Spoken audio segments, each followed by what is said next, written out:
I'm going to see if I can try to help some of you figure out how to log into Google Classroom using a visual. So the first thing you want to do is go to Google, because you have to be signed into Google before you can even attempt to get onto Google Classroom.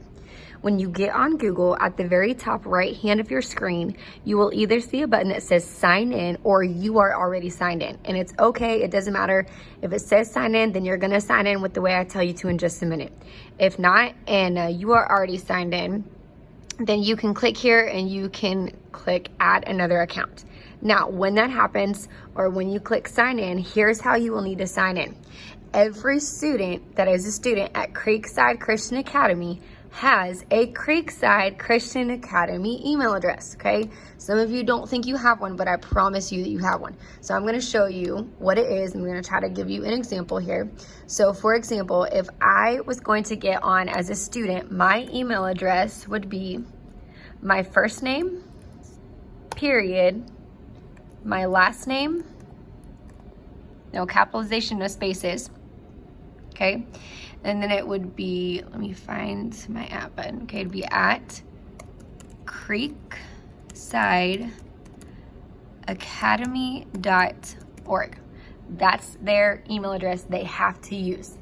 I don't care if you have another Gmail account. In order to get on Google Classroom the correct way, they have to use their Creekside account. Everybody's will look like this: first name, period, last name, at creeksideacademy.org. Their password is going to be their first initial, their second, I'm sorry, let me say that. The first initial of your first name and the first initial of your last name. No capital letters still, okay? Then it would be your birthday. I was born in July, but there is no 0 before it. So 7/23/93, okay? That's my birthday. You should have digits that look like that. Well, not my birthday, but your own child's birthday. And then hashtag CCA. Okay, that's what the password looks like. That's what the email address looks like. Once you have done that, then they are logged into Google. Now that they're logged in, let's go ahead and figure out Google Classroom. So when you get them signed into Google, you will go over to this waffle grid at the top. Click on it, and everybody will have this option.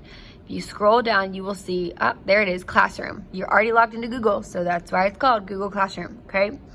So yours will not look like this at first, because I have created these classes and your child's job is to join the class. There are two options, okay? I have already invited your child to join my class. So some of them will see Bible class or life science, and all they will have to do is select join. Okay, I'm sorry, once they log into Google Classroom for the first time, it'll give them an option to click student or teacher. Please click student. Okay, then we can go back to this. Some of us will already have invited your child and they just have to click join. If you do not see every class period up here, then they need to physically join that individual's class, which means they'll go to the top here and click this button, select join a class, and then they will enter the code that the teacher gave them. That's it. That is how they get access to Google Classroom.